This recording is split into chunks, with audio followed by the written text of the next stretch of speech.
이해할 수 없는 상황, 기도만이 답입니다. 라는 제목으로 오늘 묵상하겠습니다.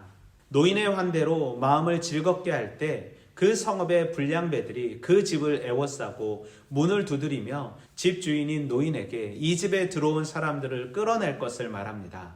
하지만 노인은 그들에게 이 같은 악행을 저지르지 말고 망령된 일을 행하지 말 것을 말합니다.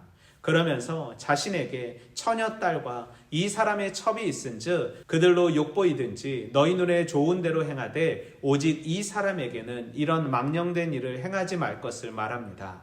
이 말을 들은 불량배들이 첩을 붙잡아 밤새도록 그 여자를 능욕하고 새벽 미명에 놓아주지만 첩은 죽게 됩니다. 시체를 나귀에 싣고 집에 이른 레이인은 칼을 가지고 자기 첩의 시체를 12덩어리로 나누고 이스라엘 사방에 두루 보내매 그것을 보는 자가 다 이르되 이스라엘 자손이 애굽 땅에서 올라온 날부터 오늘까지 이런 일이 일어나지 아니하였고 보지도 못하였다고 고백합니다.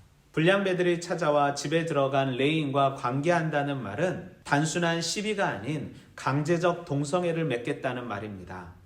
불량배들의 계획은 망령된 일이었습니다. 이 망령된 일이란 하나님을 거스르는 교만과 우매함, 포악함을 함축하고 있습니다.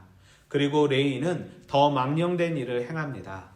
우리는 본문 속에서 하나님을 알지 못할 때 욕망에 사로잡힘을 알게 하시는 하나님, 위기가 닥칠 때 기도하고 하나님의 뜻을 구하길 원하시는 하나님, 비극을 복수로 끝내지 않길 원하시는 하나님을 발견할 수 있습니다.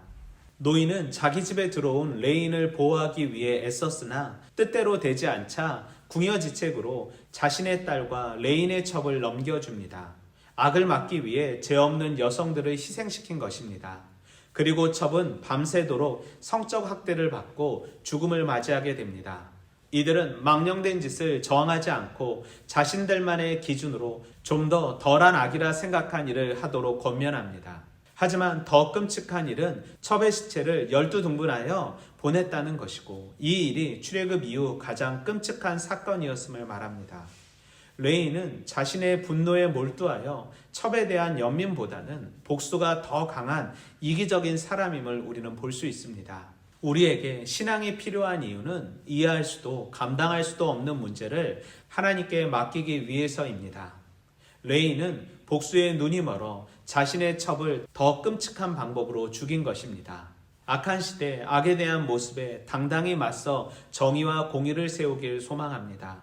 세상의 기준으로 정의와 공의를 택하는 것이 아닌 옳지 않은 것에 당당히 거부할 수 있는 용기 허락하시길 소망합니다. 이해할 수 없는 일을 당할 때 먼저 기도하는 삶 살기 원합니다. 또한 억울한 일을 당할 때 복수하는 삶이 아닌 용서와 사랑으로 덮어주는 삶, 하나님께 기도하는 삶 살기 원합니다. 오늘도 말씀으로 화이팅!